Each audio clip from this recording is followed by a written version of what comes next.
Suvi toob tänavatele üha rohkem rattureid. Kahjuks suureneb siis ka rattavarguste arv. Uurisime, kuidas oma ratast varaste eest kaitsta.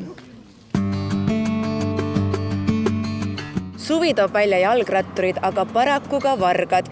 Seega peame mõtlema läbi, kuidas oma vara hoida ja kuidas ratast turvaliselt hoiustada.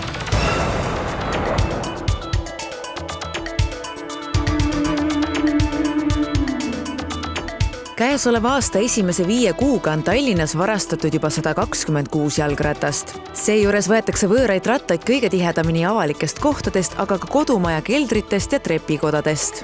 Ratas ei tohiks mingil juhul olla nähtava koha peal. Esimene asi, mis ma soovitan, on ratast ostma minnes, peab juba kohe mõtlema, kuidas ja kus teda hoida ja samuti tuleb mõelda ka kohe lukustusele. Kehva ja hea rattaluku vahe on selles, et esimeses saab varas paari sekundi ja lihtsate tangidega jagu. Teise kallal peab aga mitu minutit tegutsema ning võtma appi ka ketaslõikuri. Kuluv aeg võib aga teinekord vargusest päästa.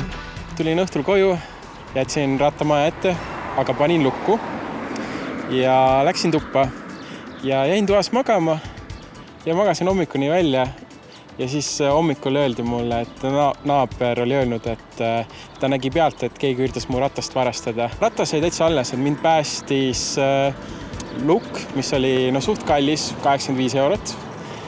Ja ta ei saanud seda lukku lahti, ta üritas seda tangidega lahti teha, seda oli näha, et lukk oli täiesti ära lõhtud, aga ta lahti seda ei saanud. Milline siis aga on hea lukk, mida vargad kiirelt katki ei saa?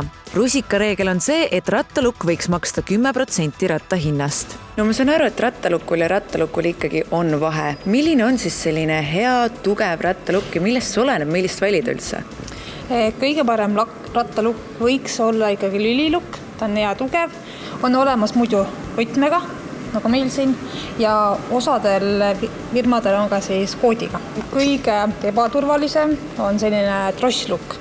Ka kõige odavam, ma saan aru. Kõige odavam ka, jah. Et selle saaks suhteliselt kiiresti läbi lõigata. Varjatud kohtades nagu trepikodades on vargal aga hea tegutseda, sest silmapaare, kes võiksid peale sattuda, on vähe. Seetõttu on oluline ka kogukonnal kahtlaste tegutsejate suhtes silmad lahti hoida. Mida rohkem me jälgime seda, kes on need inimesed, kes meie majade hoovides käivad.